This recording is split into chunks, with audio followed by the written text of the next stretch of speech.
장이나 터지는 거잖아요. 그럴 경우에 되게 많은 부담감을 느끼고 점수 스트레스를 많이 받아요. 교육과기술부는 이런 문제를 개선하기 위해 2014년부터 절대평가 방식의 성취평가제를 도입하기로 했습니다. 이에 따라 고등학교 성적표에서 성차 느낌이 사라지고 대신 성취도가 표시됩니다. 성취도는 교과 이해와 지식 습득 수준에 따라 A, B, C, D, E, F의 6단계로 기재합니다. 중학교 성적표의 수음이한과 표기도 6단계 성취도로 바뀝니다. 중학교에서는 당장 내년부터 성취평가제가 시행됩니다. 중학교에서는 당장 내년부터 성취평가제가 시행됩니다. 절대평가 도입 이후 내신 부풀리기가 성행하면 대입 전형에도 변화가 생길 것으로 보입니다. 입학사정관 같은 경우는 서류가 더 강화된다거나 대학별 고사들이 더 강화될 수 있고 입학사정관 같은 경우는 서류가 더 강화된다거나 대학별 고사들이 더 강화될 수 있다는 그런 좀 불안감이 있고요. 교과부는 성적 분포를 공개하고 각 학교의 성적 관리 실태를 감시해 내신 부풀리기를 막겠다고 밝혔습니다. 하지만 절대평가가 도입되면 상대적으로 내신에서 불리했던 특목고와 자율고의 인기가 높아져 일반 고교와의 격차가 더 커질 것이라는 우려도 나오고 있습니다. 채널A 뉴스 정보드립니다. 네. 아마 보신 내용들이실 수도 있고 절대평가로 바뀐다 이런 얘기를 계속 들어오셨던 내용인 것 같습니다. 먼저 지금 앉아계신 학부모님들 자녀분이 여기 이제 속해 있어요. 먼저 상대평가와 절대평가의 이제 차이점에 대해서 정확하게 조금 알고 계시는 것은 내용의 핵심적인 부분인데요. 지금 현재 우리 학생들은 상대평가로 사실은 내신 등급 매겨져 있잖아요. 중고등생들 마찬가지고 우리나라 입시가 그렇습니다. 그래서 어떠셨나요? 지금 보시는 나가수처럼 순위가 매겨지는 상황이었죠. 그래서 우스갯소리로 그런 말씀해요. 만약에 친구가 우리 아이한테 모르는 거 막 질문하고 가르쳐달라고 그러면 가르쳐 주라고 하시나요? 모르는 척 하라고 하시나요? 학부모님은 모르는 척 하라고 하시고 부모는 아는 척 하라 이렇게 얘기하시는데 웃지 못할 내용이죠. 왜냐하면 그 아이 때문에 우리 아이가 등급이 내려갈 수도 있고 한 점 차이로 갑자기 등급이 될 수도 있고 사실은 그렇게 자유로울 수는 없는 설정이었던 것 같아요. 그런데 절대평가는 그렇지 않다는 것입니다. 절대평가는 바로 이제 중학교, 고등학교 내신 이제 절대평가로 2014년도부터는 이제 그렇게 진행이 되겠다 이렇게 얘기를 하고 있는데 국가영어 능력평가도 역시 거기에 같이 진행이 되고 아까 뉴스에서 보시는 것처럼 A, B, C, D, E, F 해서 5개 항목으로 기재가 된다는 말씀입니다. 그러니까 예를 들어 이거죠. 극단적인 말씀을 드리면 90점 넘으면 다 A 학점 줄게요.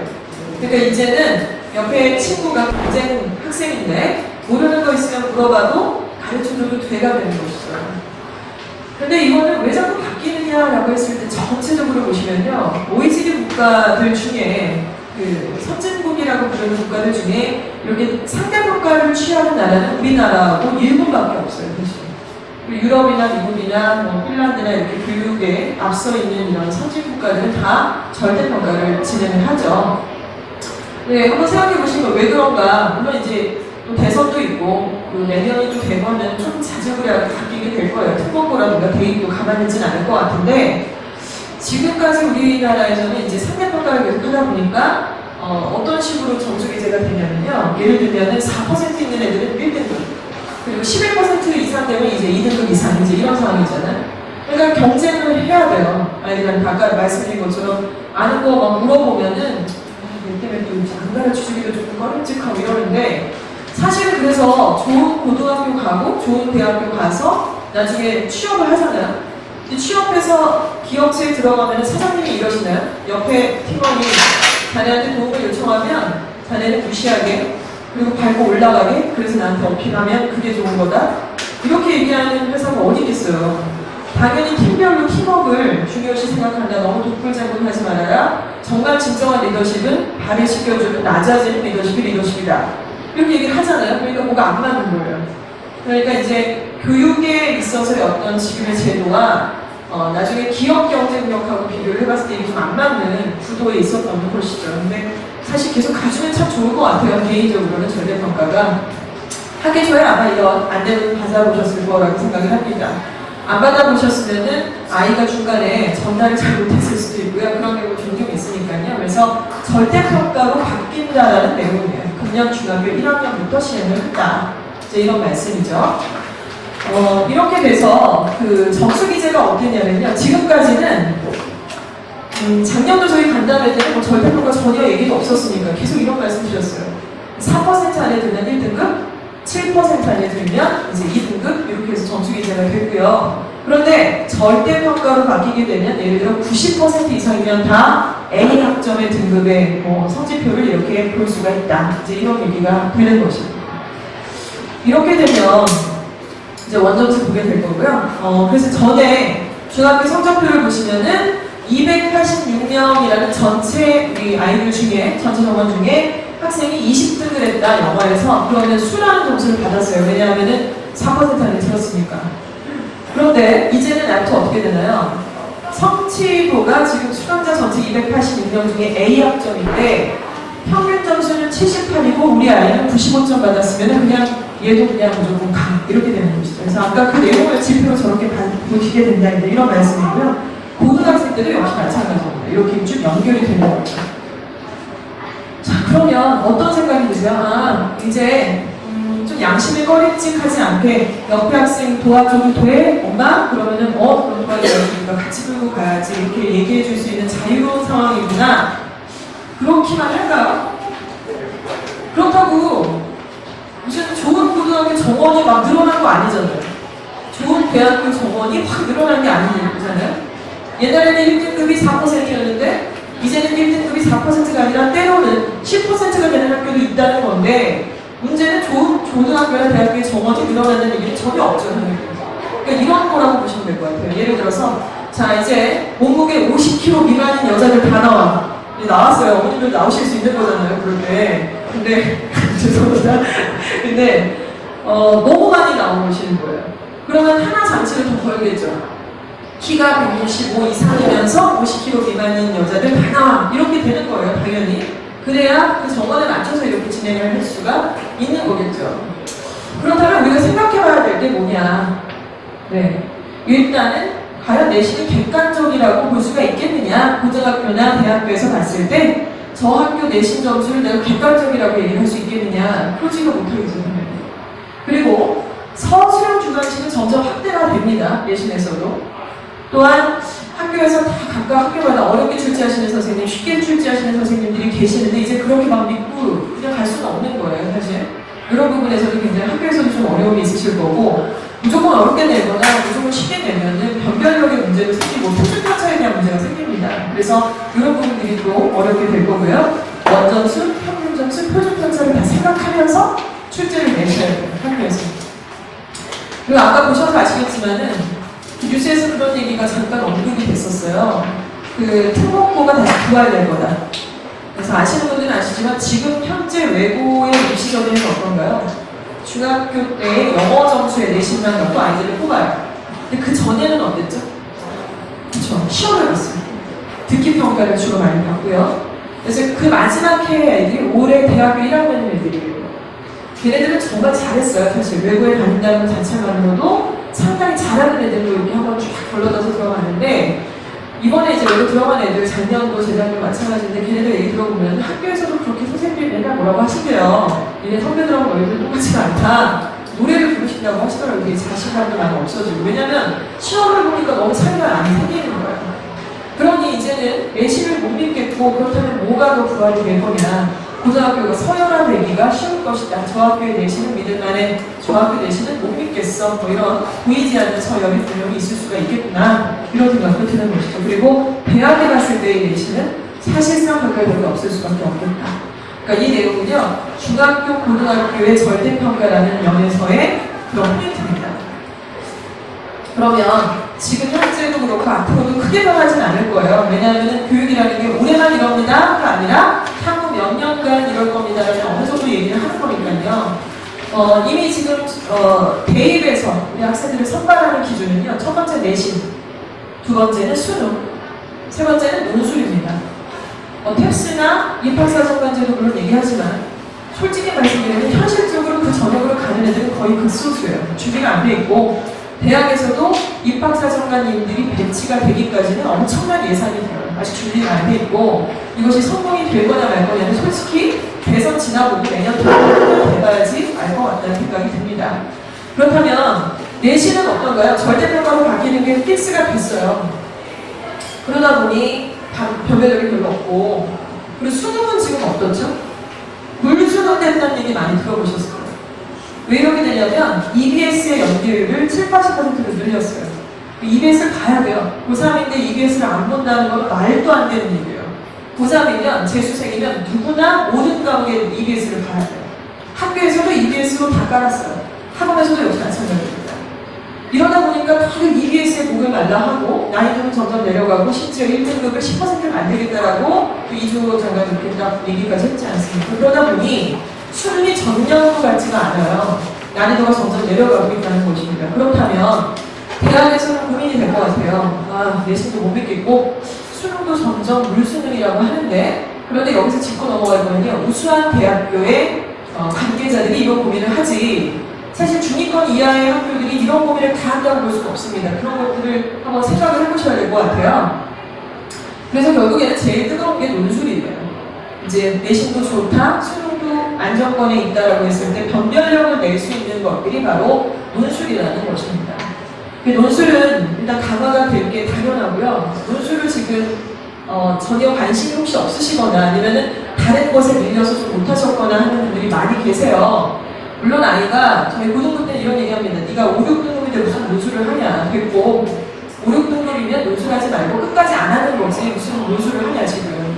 그러다 만약에 두 과목 중에 뭐가 하나 3등급이나 2등급 다 올라갔어요. 그러면 고2 때부터 2학기 때부터 준비해야지. 이렇게 얘기를 하는 거예요. 근데 누구나 다 논술을 하고 누구나 다 입사제를 준비하고 이거 안 맞죠. 그러니까 기본이 된 상태에서 하는데 제 생각에는 초중 때는 지금 당연히 하셔야 돼요. 지금 흐름이 이쪽으로 많이 가고 있기 때문에 말을 하거나 글을 쓰는 능력, 표현하는 능력들을 같이 키워주시는 게 굉장히 중요합니다. 지금은.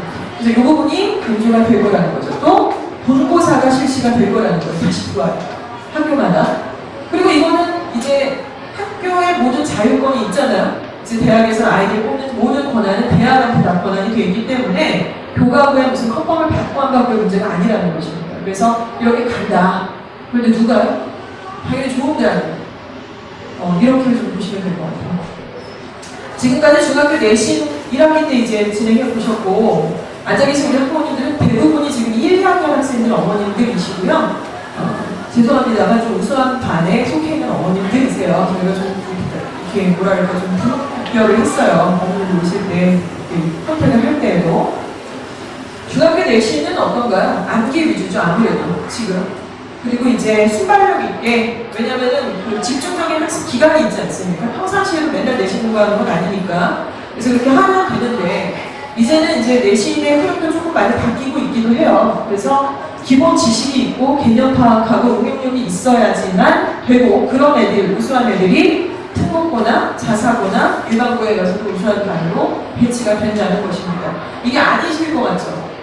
근데 제가 많이 느껴요. 현장에서. 예를 들면 그 내신 기간이 끝나고 나면 저희가 내신 시험지를 가지고 분석을 해요. 그러니까 예를 들어 제가 내신 기간에 숭실고 1학년, 예일여고 2학년을 맡았으면은 시험 끝난 다음에 그 시험지가 딱 걷어지는 순간에 어느 날을 딱 잡아갖고 저희가 정해져 있는 이제 폼이 있어요. 어떻게 나왔냐, 어떤 선생님이 냈는데 지금 이렇게 나왔다, 이번에는 되게 특이한 문제가 나왔다. 그래서 다 같이 이제 분석을 합니다. 이렇게 되는데 참 고등학교 내신은요 보면은 암기하고 정말 관계없는 학교들이 많이 있습니다. 예를 들면 솔직하게 뭐 충암이나 명지나 예일 정도는 그냥 풀면 되는 것 같아요. 제가 보기에는 중학교 내신하고 크게 관계가 없고, 근데 이제 예일 같은 경우는 교과서 외 지문이 막 나와요. 어디서 나겠다라는 얘기도 전혀 없이 그냥 낸다는 것이죠. 그리고 진짜 대박인 게 숭실하고 이대로예요. 정말 내신을 엄청나게 어렵게 내고요. 그러니까 기본 지식 없는 상태에서 그냥 다다다다다 외웠다고 해결이 안 되고, 그거 갖고 죽어도 이제 65점 이상 넘기가 어려운 그런 시험지가 출제가 된다는 것입니다. 그러니까 답답할 노릇이죠. 그래서 갈수록 기본 지식과 개념 파악하고 응용하는 능력이 만약에 없다면 절대로 점수를 받아서 이렇게 좋은 고등학교나 대학 가기는 좀 어렵다. 이렇게 된다는 것입니다. 자, 절대평가의 의미는 뭘까요? 우리 중학교 1, 2학년 학부모님들이시니까 자유로우실 수 없어요. 지금 중1 때 이제 중간고사, 기말고사 딱 치고 나니까 어떤 마음 드셨나요? 진짜 잘하는 줄 알았네. 이 새끼 진짜 믿고 있었는데 초등학교 때 매우 잘하면서 믿고 있었는데 알고 보니까 내신이 지금 좀 80도 안 되고 이런 거 보니까 너무 놀래버리는 이런 상황도 벌어지시기도 할 텐데, 그리고 나름대로 좀 괜찮다 잘했다고 생각하는데 또 저기 백룡구 아줌마 딸 얘기 들어보니까 굉장히 걔는 또 더 잘하고 되게 꼼꼼하고 우리 애는 막 메스 안 써서 틀리겠는데 걔는 다 써먹고 막 이런 경우 분명 있지 않습니까? 근데 그런 날은 잠이 안 오죠. 그럴 텐데 근데 그게 별로 의미가 없어요. 제가 보기에는 그 첫째 자녀들 있으신 어머니들은 다 아실 수도 있을 거예요. 예를 들어 중학교 때 뭐 은민체가까지 엄청나게 잘하는 애가 있어요.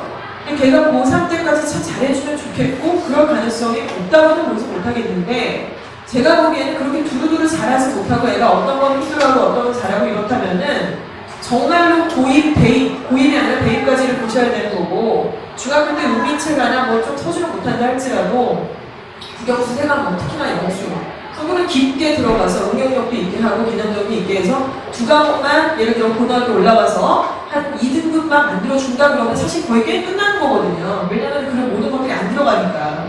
그러니까 이런 거를 좀 생각을 많이 하시면서 쭉 가는 게 참 좋고요. 그러려면 절대평가의 의미를 좀 더 딱 정확하게 말씀드리면, 우리 상신중학교에서, 우리 영서중학교에서, 우리 예일에서 얘가 몇 등을 했고 옆집 애들보다 못했고 잘했고가 아니라 얘 지금 영어 2주간 다니는데 여기서 브리지, 파이브 이런 거 의미 없어요. 사실 청담에서 빤지 무슨 뭐 브릿지인지 무슨 의미가 있겠어요. 지금 진짜 전국 단위 어떤 평가에서 얘가 몇 급 정도야? 이걸 계속 보셔야 되는 거예요. 특히 수학이랑 영어는 이런 포인트로 좀 잡고 계시는 게 중요하다는 거죠. 그러다 얘가 사춘기도 오고 그러다 얘가 한번 맛도 가고 찌질해지기도 하고 이러더라도 얘가 그래도 영수는 이렇게 끌고 가고 있어.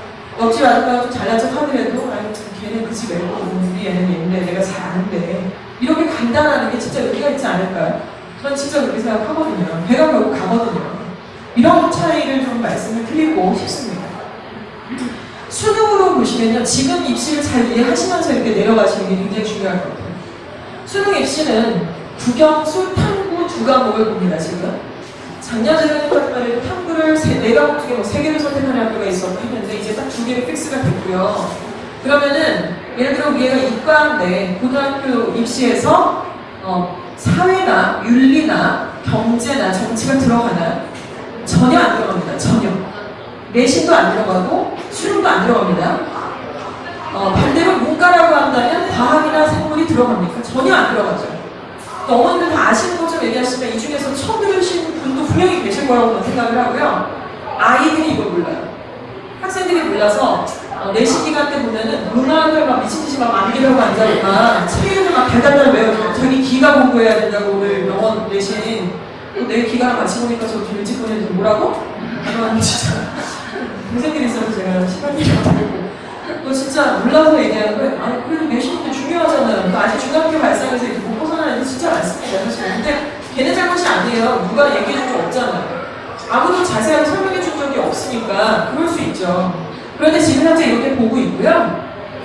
거기서 이런 거를 좀 기준 말씀드리고 싶어요. 여기에 있는 이 기준은요, 그 중학교나 그 고등학교 기준이 아니라 전국구에 있는 그 시험, 수능이라는 어떤 전국의 기준을 갖고 있는 시험에서 말씀을 드리면, 이렇게 쉽게 보면은 4과목, 5과목을 보고 있는데 5개의 과목 중에서 한 과목만 3등급이다. 그러면 만족을 되는 학교가 있어요. 합격이 아니라 기준이 그렇다는 것이죠. 거기가 어디냐? 인하대와 강원대입니다. 최저 등급을 말씀을 드리는 거예요. 그러니까 지금 대학 갈 때 수시에서 뭘로 가죠? 내신이 들어가고요. 내신 많이 들어가진 않아요. 실제 반영 비율이라고 해서 보여주는 대로 30%로 가는데 30% 들어가는 게 아닙니다. 그런 게 있고요. 그리고 논술이 들어가죠. 논술이 다 거의 대부분 다 들어가요. 웬만한 학교들이. 그리고 이제 이 2개만 갖고 하는 게 아니라 마지막으로 착 한번 이렇게 채를 걸었는데 그걸 수능의 최저 등급제라고 얘기를 하는데, 그 최저 등급제를 강원대 인하대는 우리 학교는 3등급짜리 하나만 있으면 돼 이렇게 거는 거예요. 이게 최저 등급이죠. 그러니까 얘가 논술을 엄청 잘하고 내신이 좋았다 할지라도 최저 등급이 만족이 안 되는 걔는 아웃이에요. 이렇게 되고요. 두 번째로는 한 개 영역이 2등급이면 우리 학교는 돼. 숭실대, 동국대. 다시 한번 말씀드리지만 합격이 아니라 내걸고 있는 조건을 말씀을 드리는 거예요. 그리고 중앙대 국민 때는 2개가 2등급이면 돼. 나머지 네가 9등급이라서 우리 신경 안 쓸게. 이제 이런 거. 그리고 국영수 합이 3이나 4라는 얘기는 뭘까요? 111, 112 이거예요. 진짜 잘하는 엄청 잘하는 애들인 거죠, 진짜. 얘네들이 이제 스카이나 서성하니, 서강대, 성균관대, 한양대 2대 정도까지는 이제 우선 선발이라 그래서 국영수가 다 111 찍어주면은 거의 뭐 되죠. 자, 이게 바로 어떤 건가요? 조만간 사실은 시간이 엄청나게 빨리 가고 있다는 거 많이 느끼시잖아요. 초등학교 들어오는 지 얼마 안 됐는데 벌써 중학교 교복 입고 왔다 갔다 하고 있고 목소리도 애들 변하고 웃기잖아요. 이제 좀 있으면은 금방 고등학생 돼서 대입 치른다고 할 텐데 앞으로 5년 뒤에 아이들이 겪게 될 기준입니다, 저들이. 지금 옆에 있는 학교. 그러니까 우리 초등학교